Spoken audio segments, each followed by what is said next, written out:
dégoûtant de voir qu'il y a des personnes qui restent encore solidaires à leur pays. On a causé pendant que le grand disait « Nous allons continuer à brûler, nous allons continuer à arracher, nous allons continuer parce que les barricades, c'est l'avenir de la jeunesse. » Vous n'avez pas entendu ça? Les gens qui disent aux jeunes « Restez sur les barricades, c'est votre avenir. » Mais il y a un degré de méchanceté qui dépasse les limites, pas vrai? Il y a un degré de méchanceté qui dépasse les limites. Restez sur les barricades, parce que c'est ça votre avenir. Tandis que ces gens, leurs enfants sont à l'étranger. Mais il y a des choses qu'on ne fait pas à un peuple, il y a des choses qu'on ne fait pas à un pays. Et je sais qui m'appelle pour me dire la croisade me manque, comment ça se passe. Mon corps me pique, je fais rentrer. Mais personne ne peut traverser la rue pour aller jusqu'à l'aéroport parce que l'avenir de la jeunesse a bloqué toutes les routes. Je ne vais pas continuer à faire de la politique ce matin parce que le Seigneur nous a donné un message assez philosophique et assez profond, assez fort, qui nécessite trop de concentration pour que je vienne vous déranger l'esprit avec toutes ces choses mauvaises qui arrivent à notre pays. Mais il y a une seule chose qui retient mon cœur, c'est que je sais que Dieu est à l'œuvre ici. Il contrôle la situation parce qu'il est le Dieu qui n'est jamais dépassé par les circonstances. Ce matin, nous allons parler de liberté dans ce pays qui s'appelle Haïti, vous comprenez? Mais nous n'allons pas parler d'anarchie. Nous n'allons pas parler de libertinage. Nous n'allons pas parler de désordre autorisé. Nous allons parler de liberté. Nous allons parler de quoi?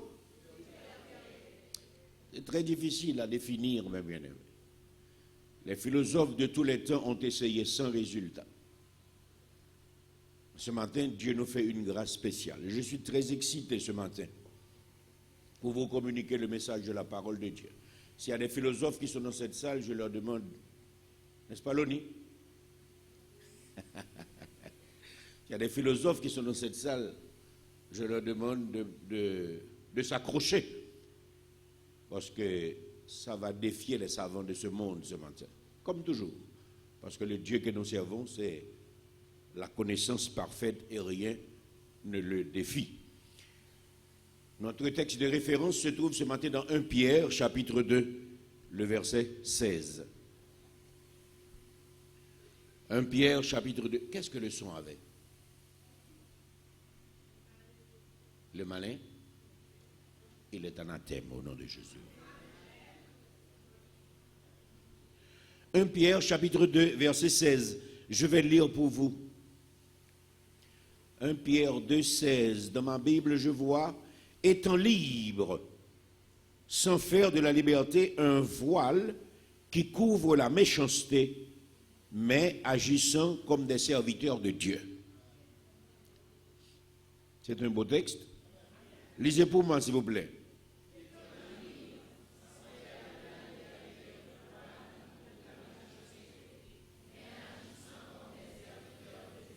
Tous ceux qui ont une Bible, laissez-moi voir vos mains, s'il vous plaît. Ok, merci. Soyez honnête avec moi. Tous ceux-là qui n'ont pas de Bible ce matin, laissez-moi voir leurs mains.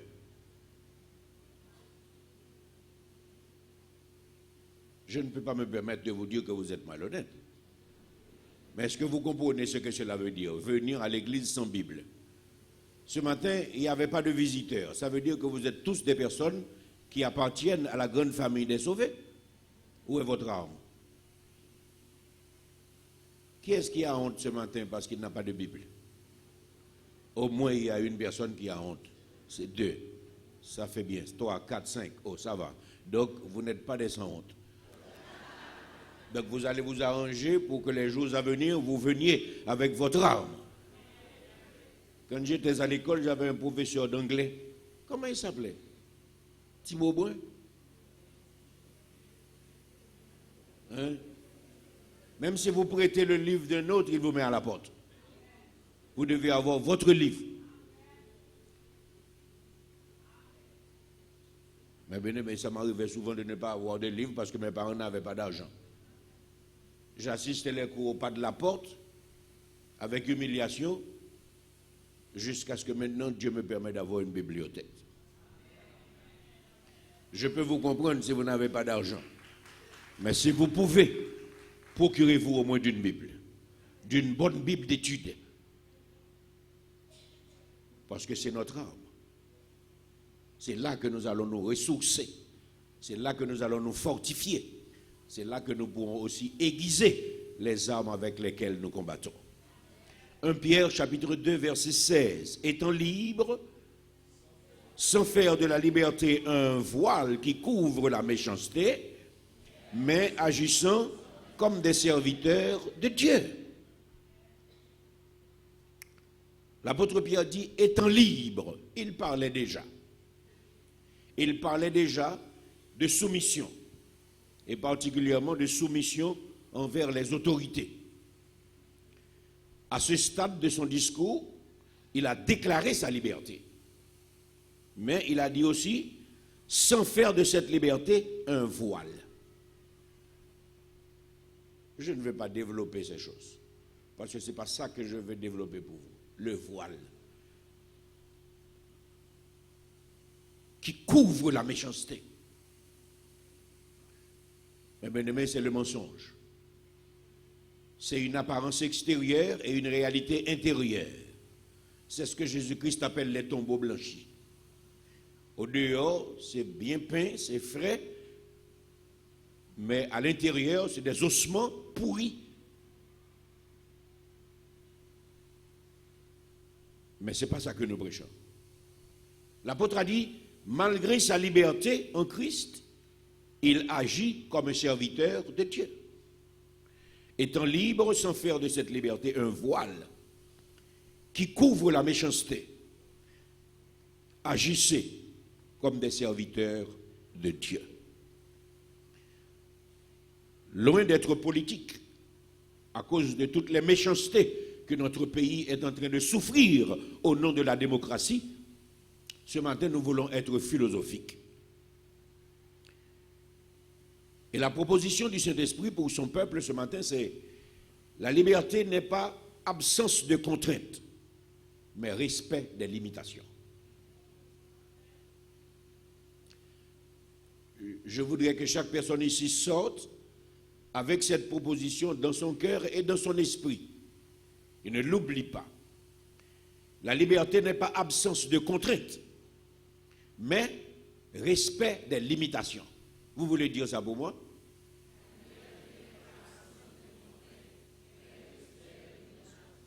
Voilà. La liberté n'est pas absence de contraintes, mais respect des limitations. Et le titre du message de ce matin, c'est « Être libre, c'est savoir s'abstenir ». Être libre, c'est savoir s'abstenir. Souvenez-vous de ce que je vous dis, on sera très philosophique ce matin. Être libre, c'est quoi? C'est-à-dire ne pas faire ce que l'on veut.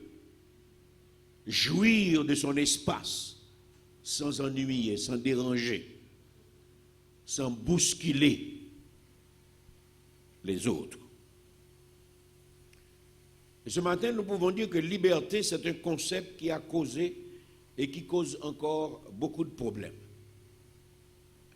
Depuis toutes les générations, le mot liberté est une source de contradiction, une source de dilemme.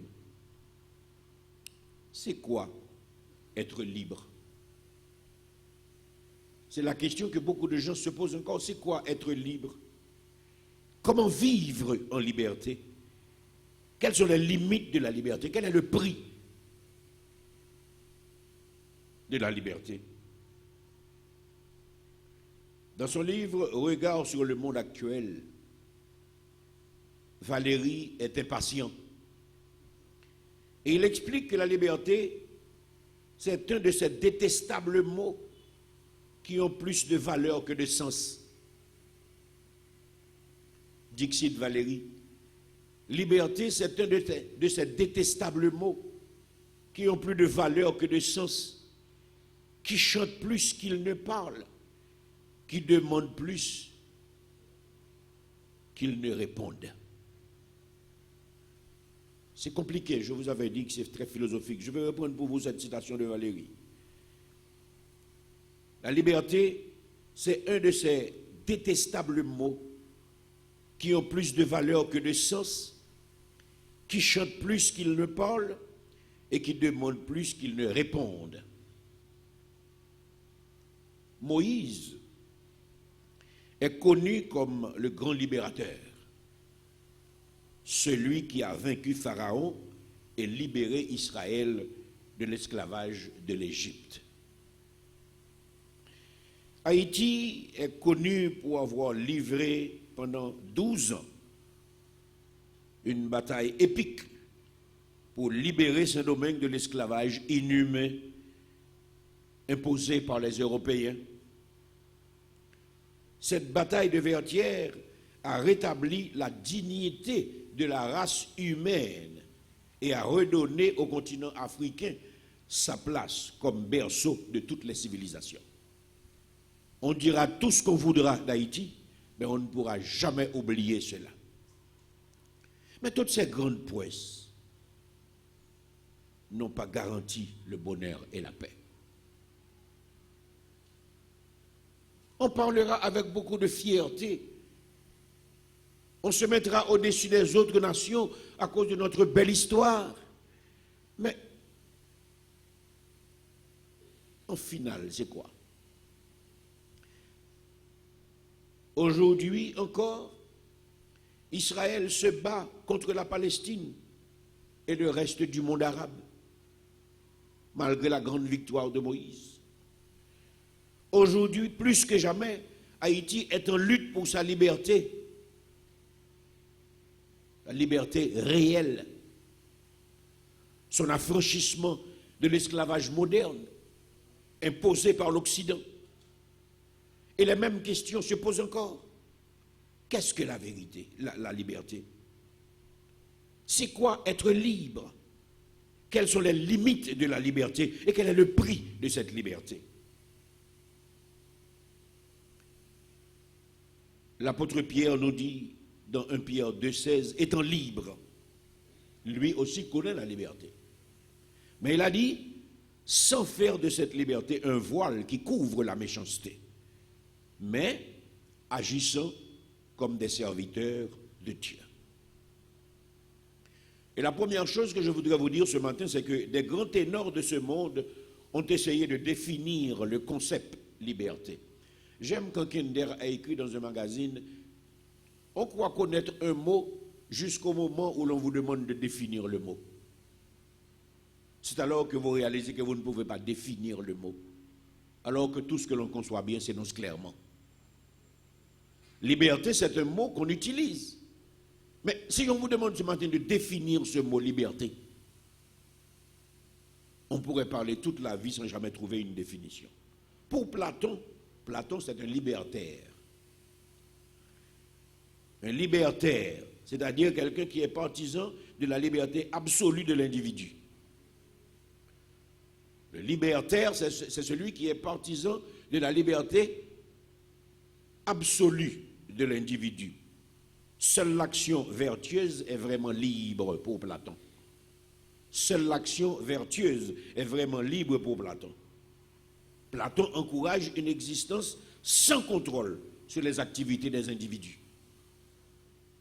Pour lui, c'est ça la liberté. Une existence sans contrôle sur les activités des individus. Jean-Jacques Rousseau, de son côté, s'est écrié « L'homme est né libre et partout il est dans les fers ». À l'école, on a étudié que l'homme est né bon, mais la société le déprave ou le corrompt. Mais dans le contrat social de Rousseau, il a beaucoup écrit. Et on a pu trouver, quelque part dans son contrat social, que l'homme est né libre et partout, il est dans les fers. Jean-Jacques Rousseau lutte pour un nouveau contrat social. Beaucoup de palabres, beaucoup de questionnements sans fin de la part des grands auteurs comme Hobbes comme Kant, que tout le monde, beaucoup de gens ici étudient Emmanuel Kant. Mais c'est Berlin qui va nous dire en 1957, ma liberté est fonction de l'étendue des choses que je peux faire sans être arrêté ou puni par les autres. C'est une déclaration de Berlin en 1957. Ma liberté est fonction de l'étendue des choses que je peux faire sans être arrêté ou puni par les autres. Il a continué pour dire, je suis libre quand je suis mon propre maître. Il a dit, je suis libre quand je suis mon propre maître. La question aujourd'hui, c'est, toutes ces définitions ont-elles apporté une quelconque solution au problème de l'humanité? Toutes ces définitions ont-elles apporté une quelconque solution au problème de l'humanité? Je vous demande de constater avec moi que rien n'a vraiment changé. Beaucoup de beaux discours, beaucoup de savants discours, mais les problèmes demeurent, et même les problèmes s'empirent. Ça va mal sur la terre. Discrimination, ségrégation, disparité, abus d'autorité, domination malsaine. Voilà ce que nous constatons. Et on dirait que l'ensemble de toutes ces choses ont fait de Haïti un enfer. Ça va mal dans le monde. Ça va mal chez nous en Haïti. Et moi je vous dis, voilà ce que le capitalisme a engendré sur la planète. Sur cette planète merveilleuse que Dieu nous a donnée, voilà ce que le capitalisme a institué. Il est impossible pour un travailleur appauvri et sans propriété d'être libre dans une société capitaliste. Vous me demandez qu'est-ce que la liberté? Quel est le prix de cette liberté? Comment vivre en liberté? Un premier élément me permet de comprendre qu'il est impossible pour un travailleur appauvri, sans propriété, d'être libre dans une société capitaliste. Et comme plus de 2/3 de la population du monde se retrouve sous les féroules de ce capitalisme, on se demande où est passé le concept liberté. L'ouvrier qui est contraint par la force des circonstances de travailler juste pour survivre, s'il ne veut pas mourir de faim avec sa famille, est-il libre? Peut-on parler de liberté pour ces pauvres qui se battent pour 1000 gouttes par jour? Alors que vous le savez comme moi,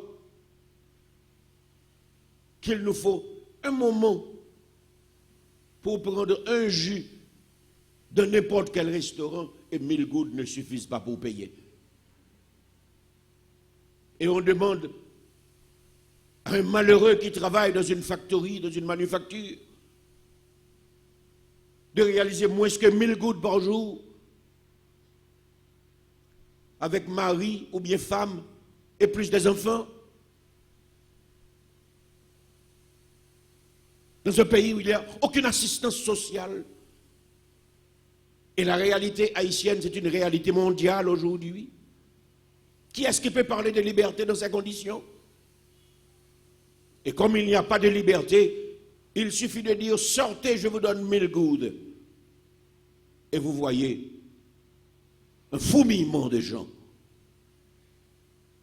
Ils ne sortent pas pour une idéologie. Ils ne sortent pas pour une doctrine. Mais qui sortent pour tuer des vers dans leur ventre. Parce qu'ils ont faim. On ne peut pas être libre quand on a faim. On ne peut pas être libre quand on ne peut pas prendre soin de sa santé. On ne peut pas être libre quand on ne peut pas envoyer ses enfants à l'école. On n'est pas libre de ses actes quand on vit dans les affres de la pauvreté. On comprend alors pourquoi Karl Marx disait « Les hommes sont des esclaves du capital. dans le système capitaliste.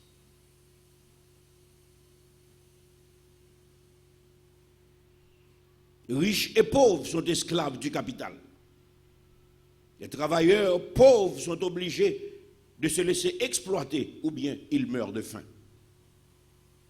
Et les riches sont obligés de devenir cupides à travers une concurrence déloyale, sinon ils sont ruinés. Des deux côtés, c'est l'esclavage. Merci, cher. Et l'intelligence humaine questionne: à quoi sert cette liberté?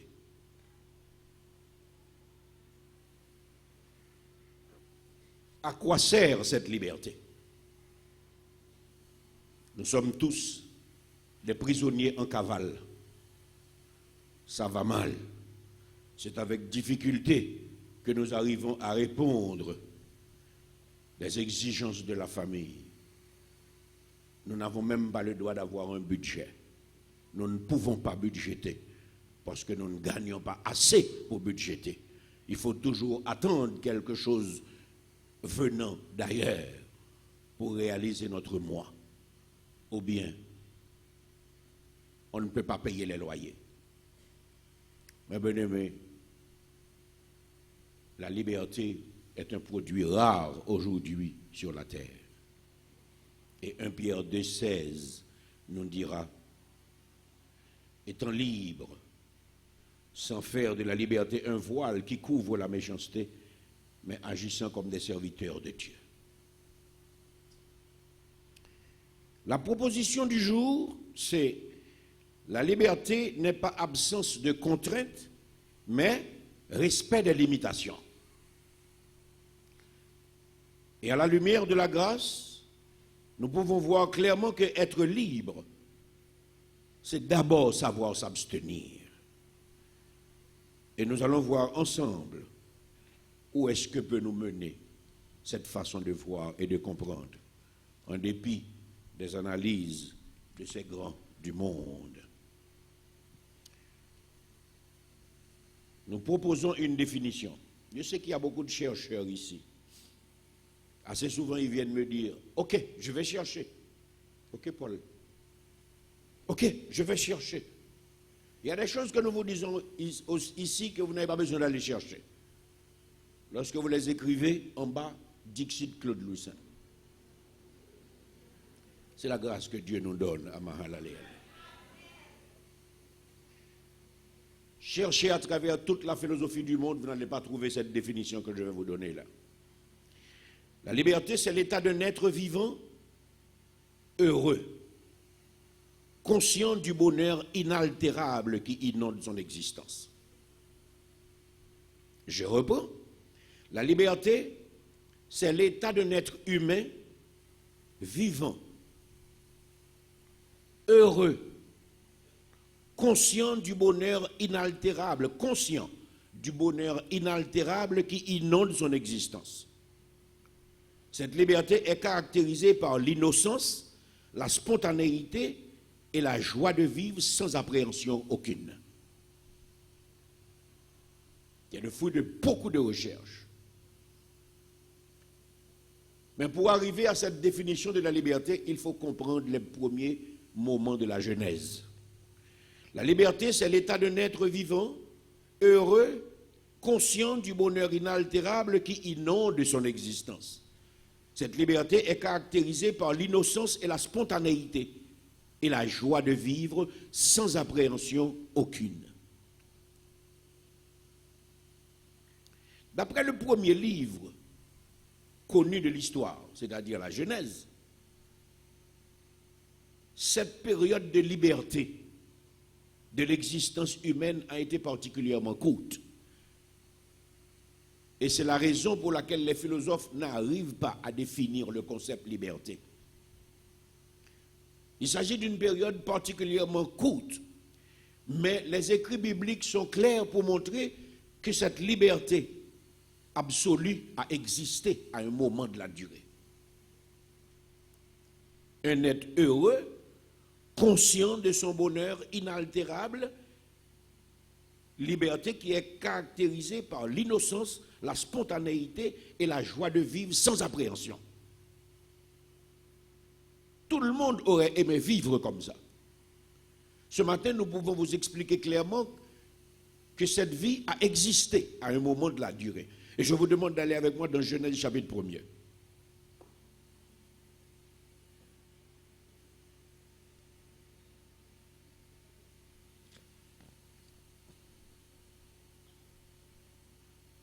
Nous allons causer là. Dans Genèse chapitre 1er. Regardez avec moi les versets 27 et 28 pour voir. Mais il faut comprendre profondément. Genèse chapitre 1er, dans les versets 27 et 28. Qu'est-ce que nous lisons? Dieu créa l'homme à son image. Il le créa à l'image de Dieu. Il créa l'homme et la femme.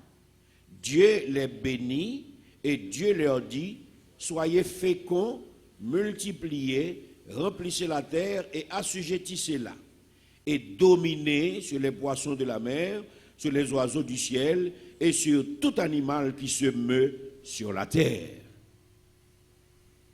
Dieu les a bénis et Dieu leur a mis sur la terre.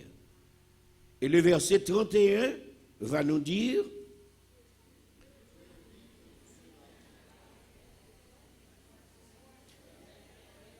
vous lisez mal, Dieu vit tout ce qu'il avait fait, et voici cela était, il y eut un soir, il y eut un matin, ce fut le 6e jour.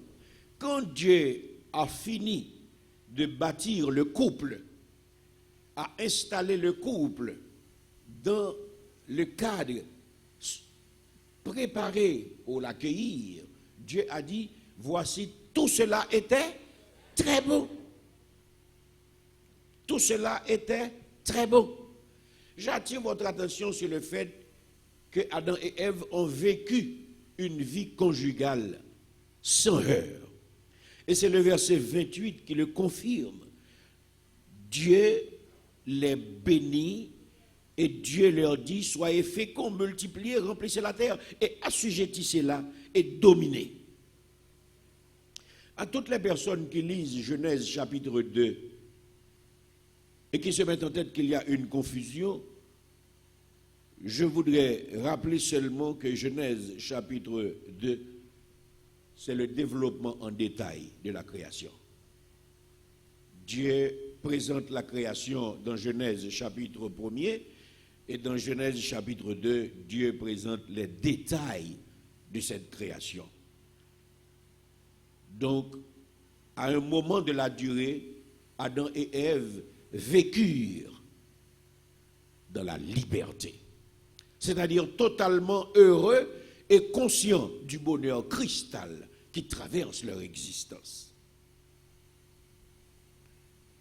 Le verset 31 montre clairement que les époux vivaient dans une liberté parfaite, c'est-à-dire un état de bonheur conscient, sans préoccupation. Les théologiens appellent cet âge l'âge de l'innocence. Les théologiens appellent cet âge l'âge de l'innocence.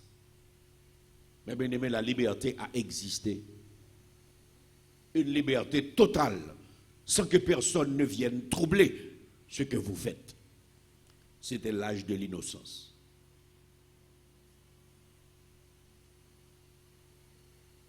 L'homme et la femme ont vécu libres, heureux.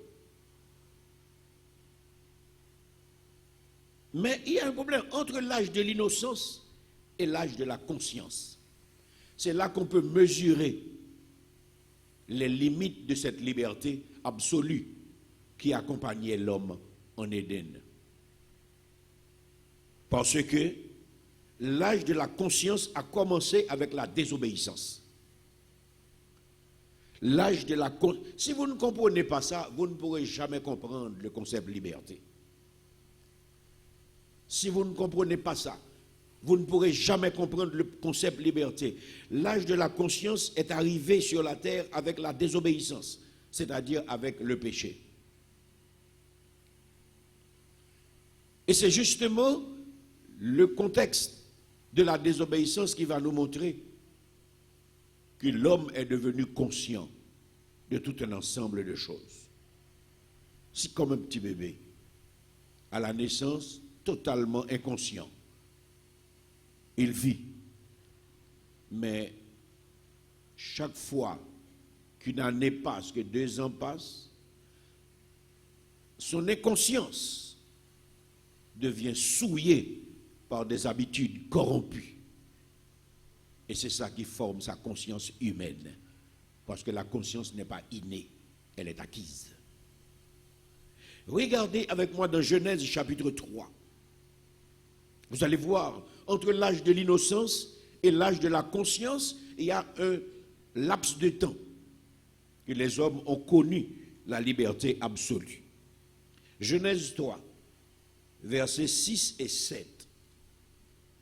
Qu'est-ce que nous pouvons lire dans Genèse chapitre 3, versets 6 et 7?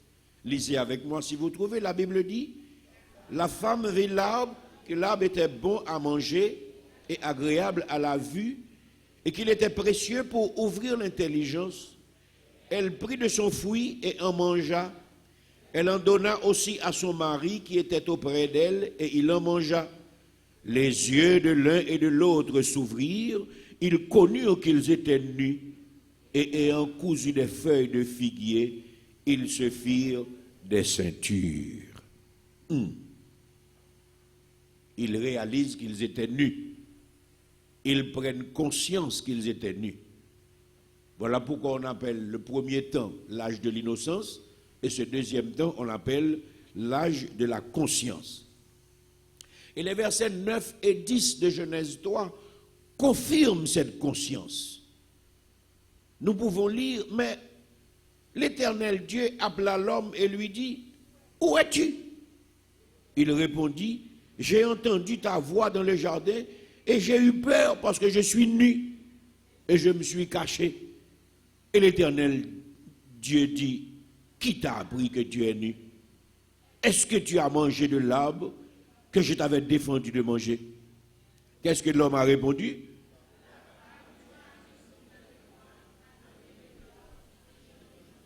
Dieu n'avait rien dit à la femme. C'est à l'homme que Dieu avait dit de ne pas manger. Non seulement il devient immédiatement conscient, mais il se met déjà à se défendre, à se déresponsabiliser et à jeter la responsabilité sur un autre. À partir de ce moment, avec l'introduction du péché dans le monde, la liberté a été altérée. Avec l'âge de la conscience, la liberté est perdue. Avec la perte de l'innocence, on a vu aussi la perte de la liberté. Et depuis, la spontanéité, la joie de vivre sans appréhension, tout cela est parti. Pourquoi? Il faut maintenant faire la différence entre ce qui est bien et entre ce qui est mal.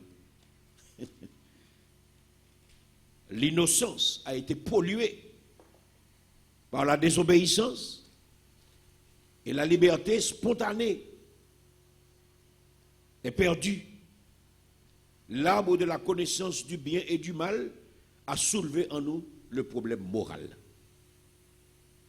Un problème moral est soulevé.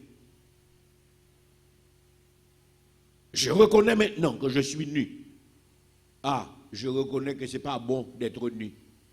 Oui, ça fait un problème. Mais pourquoi ce n'est pas bon? Tu es en face de Dieu qui t'a créé. Quand tu portes des vêtements, il te voit quand même comme il t'a créé. Et pourquoi ce n'est pas bon? Parce qu'en toi, il y a quelque chose qui est souillé. Et cette quelque chose-là, c'est la perte de l'innocence. Et maintenant, vous avez un problème moral. Vu sous cet angle, les philosophes et tous les savants qui refusent la thèse de la création, ils ont erré. Sans jamais trouver une vraie définition du concept liberté. Pourquoi? Pourquoi? Parce que cette liberté, le monde l'a connue de l'âge de l'innocence à l'âge de la conscience. Et depuis l'introduction du péché dans le monde, la liberté est partie. Et les hommes sans Dieu ne connaissent pas de liberté. Amen. Les hommes sans Dieu ne connaissent pas de liberté. Et ils ne connaîtront jamais la liberté s'ils ne reviennent à la source de la liberté. La deuxième chose que je vais vous dire, c'est que dans la Bible, l'idée de liberté est toujours opposée à l'esclavage. Nous sommes depuis l'âge de la conscience. On va passer par le gouvernement humain et tous les autres âges. Et on va réaliser que la Bible, depuis après la désobéissance, considère la liberté en opposition à l'esclavage ou bien en opposition avec l'emprisonnement. L'homme est prisonnier du péché. À cause de la désobéissance, l'homme devient naturellement prisonnier, esclave. Nous n'allons pas vous demander de glaner à travers beaucoup de versets, mais faites-moi grâce, lisez pour moi Psaume 105, s'il vous plaît, verset 20.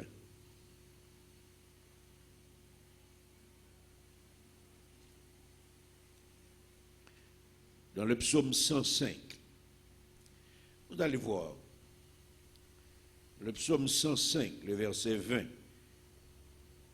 Qu'est-ce que la Bible dit?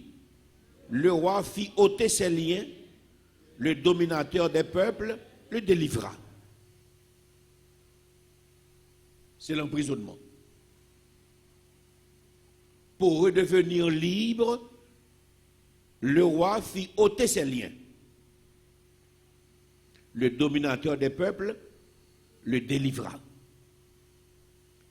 Depuis le péché, le concept liberté est associé par opposition, est considéré par opposition à esclave ou bien emprisonnement.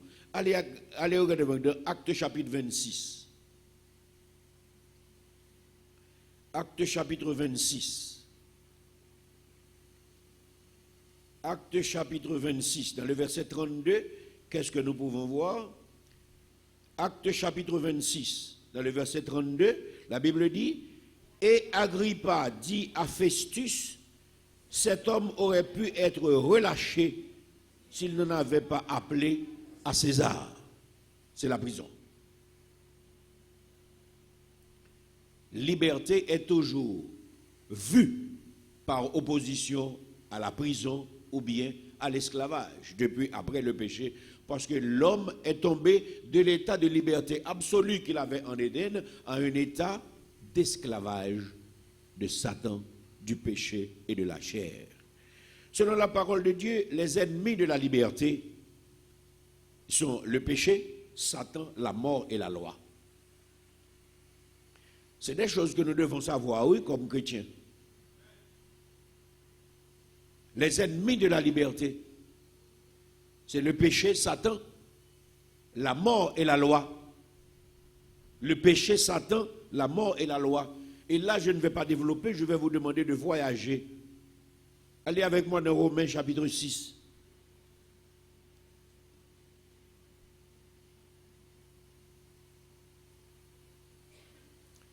Dans Romains chapitre 6.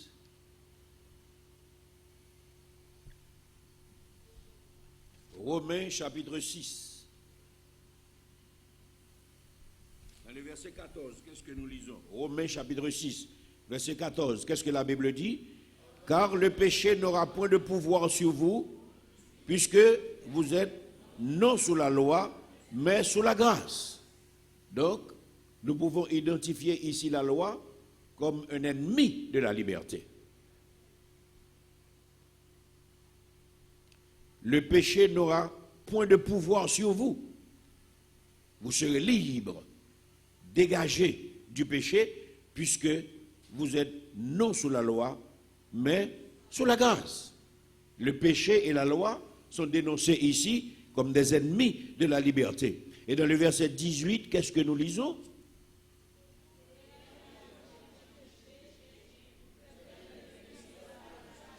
Ayant été affranchis du péché, vous êtes devenus esclaves de la justice. Et qu'est-ce que nous dit le verset 23? Car Le salaire du péché, c'est la mort, mais le don gratuit de Dieu, c'est la vie éternelle en Jésus-Christ, notre Seigneur. Donc, il y a une loi de liberté, mes bien-aimés.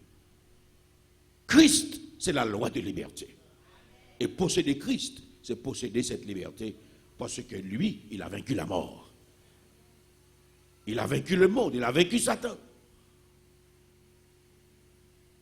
Il a accompli la loi.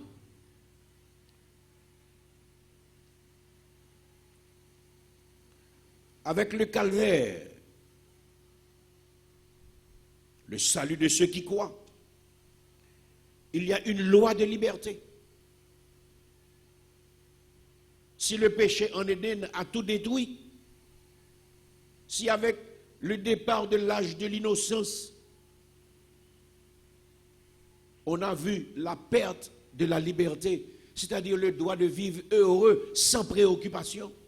Mais quand on est bien, on a toujours tendance à aller trop loin. Quand on est bien, on a toujours tendance à aller trop loin. Platon voulait que rien ne vienne influencer la liberté des gens. Ces libertaires sont des cyniques. Regardez ce qui se passe en Haïti parce que personne ne respecte la loi. Les autorités ne sont pas respectées.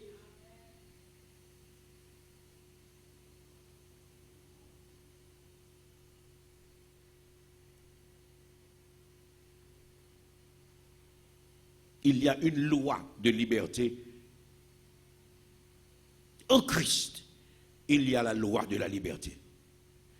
Parce qu'à la croix, justement, il a porté le poids de nos condamnations. Le châtiment qui devait tomber sur nous, il l'a porté. Il s'est substitué à notre place.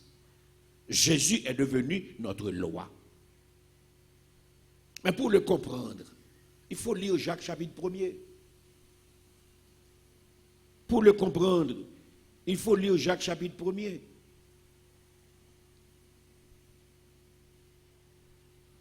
Jacques chapitre 1er, vous avez ça? Dans les versets 25 et 26, qu'est-ce que nous lisons? Mais celui qui aura plongé les regards dans la loi parfaite, la loi de la liberté, et qui aura persévéré, n'étant pas un auditeur oublieux, mais se mettant à l'œuvre, celui-là sera heureux dans son activité. Si quelqu'un croit être religieux sans tenir sa langue en bride, mais en trompant son cœur, la religion de cet homme est vaine.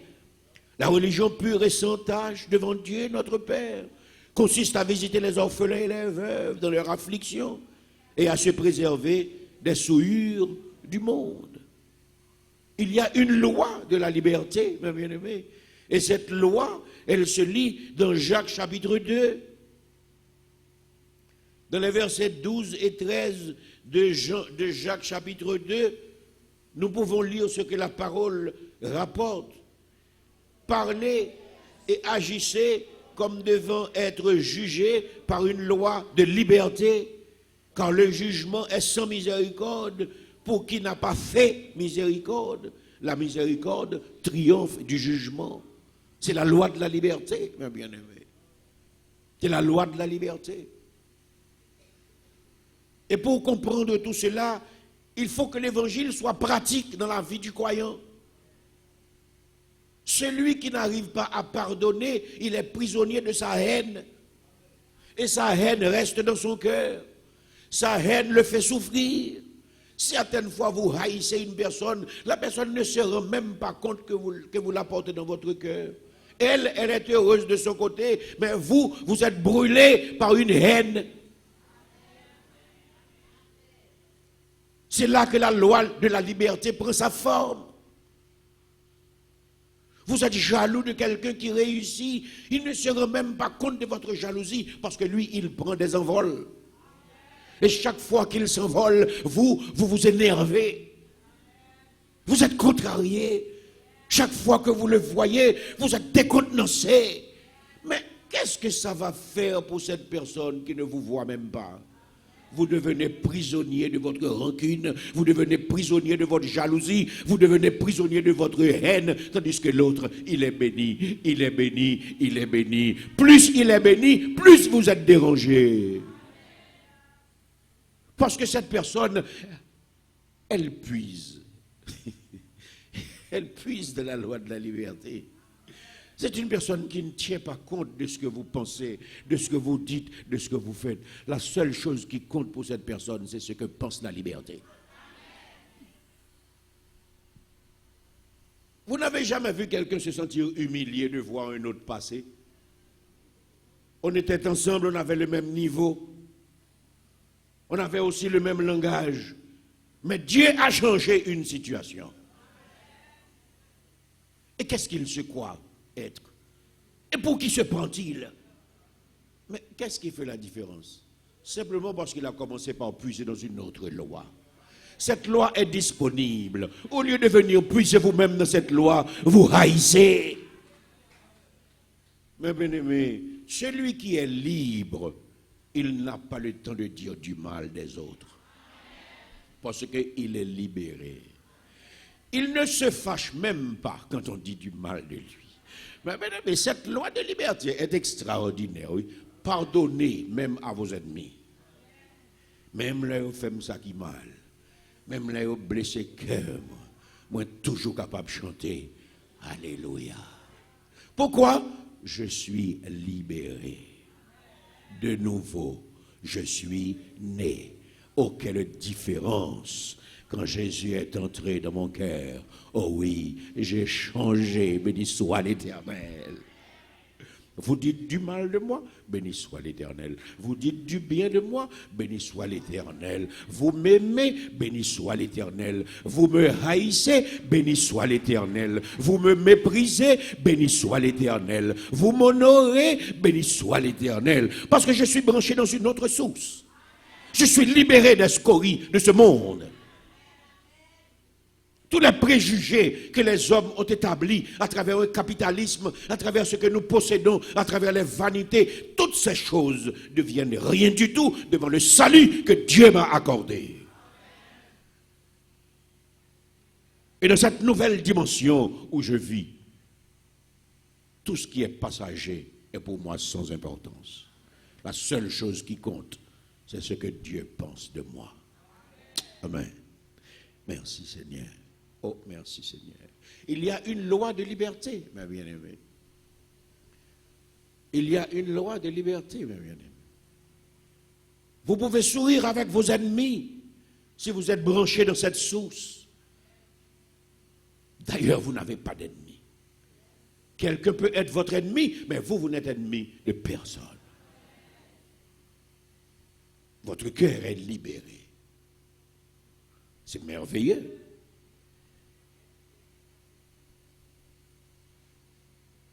Et Dieu veut rendre libre ce matin, mes bien-aimés.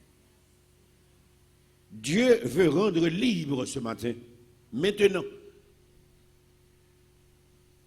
Mais le Saint-Esprit veut parler à quelques personnes, personnellement ce matin. Vous savez ce que le Saint-Esprit veut vous dire?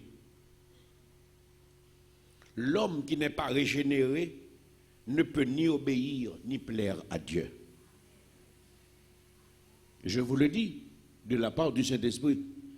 Si vous n'êtes pas régénéré, c'est-à-dire si vous n'êtes pas né de nouveau, si vous n'êtes pas lavé dans le sang de l'agneau, vous n'êtes pas capable d'obéir, parce que la loi qui est en vous, c'est la loi du péché. Elle est plus forte que vous. Vous ne pouvez ni obéir, ni plaire.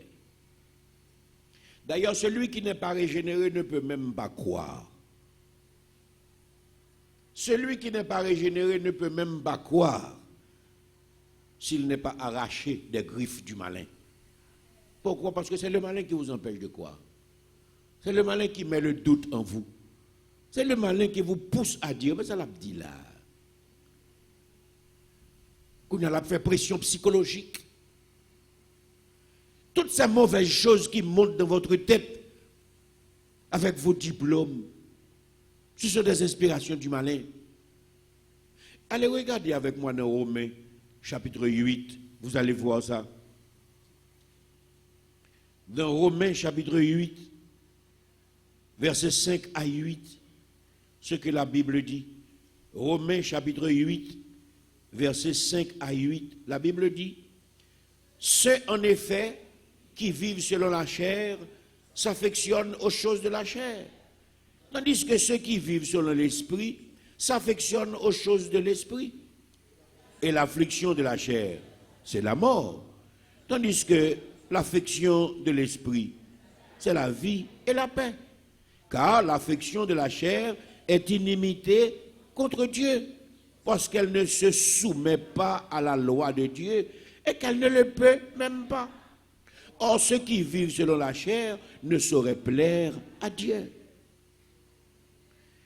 Le deuxième message du Saint-Esprit pour vous ce matin, c'est que si vous cessez de résister, il est prêt à faire pour vous ce qu'il a fait pour les autres. Et pendant longtemps, vous entendez sa voix, ça vous dérange quand vous l'entendez. Beaucoup de personnes, et il y en a qui sont là ce matin, Dieu me permet de le sentir, ils réalisent qu'il y a quelque chose qui dépasse leur raisonnement qui se dit, mais ils résistent. Pourquoi? Parce qu'ils sont encore prisonniers du péché. Ils sont encore prisonniers du malin. Et l'ennemi de la liberté a emprise sur leurs pensées. Vous savez ce que Dieu vous dit? Si vous cessez de résister ce matin, ce qu'il a fait pour les autres, il va le faire pour vous. Et qu'est-ce qu'il a fait pour les autres? Vous me demandez? Je vous demande d'aller dans Éphésiens chapitre 2.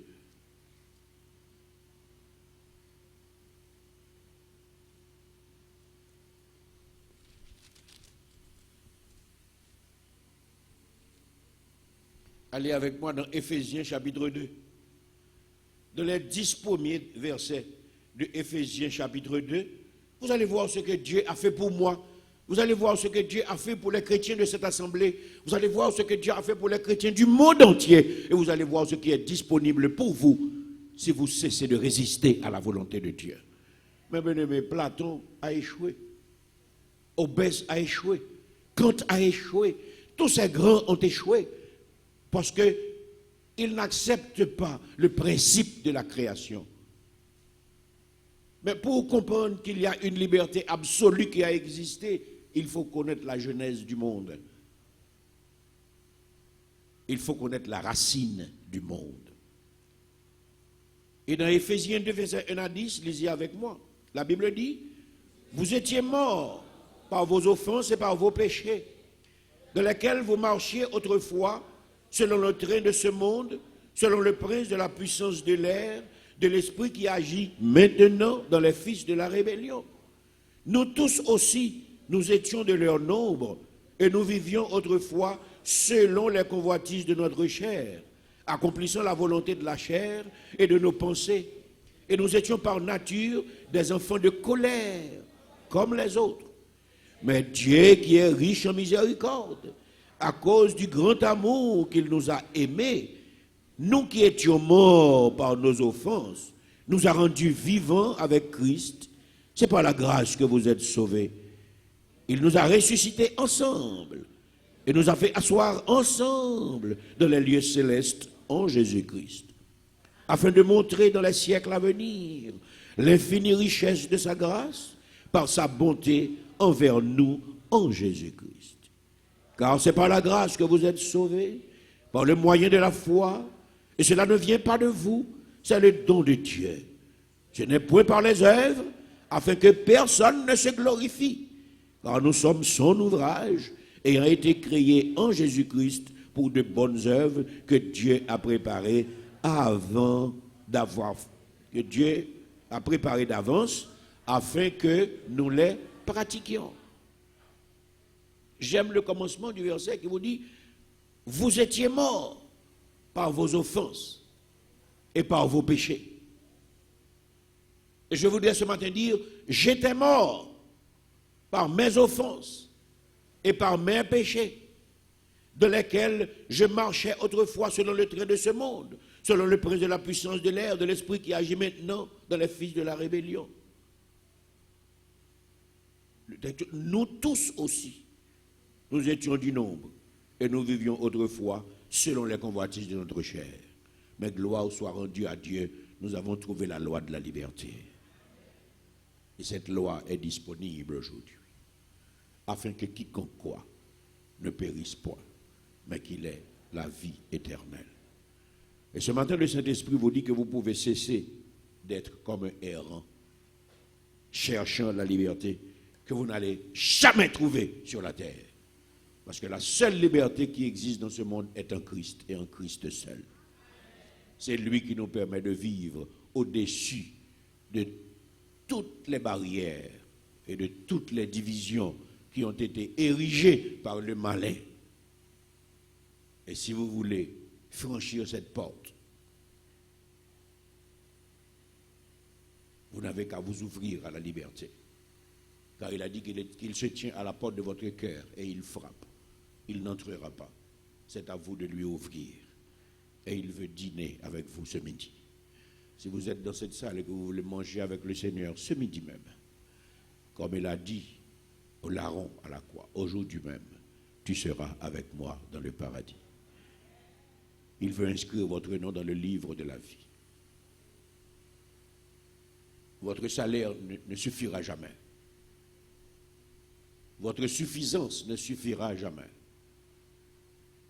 Toutes vos connaissances ne suffiront jamais.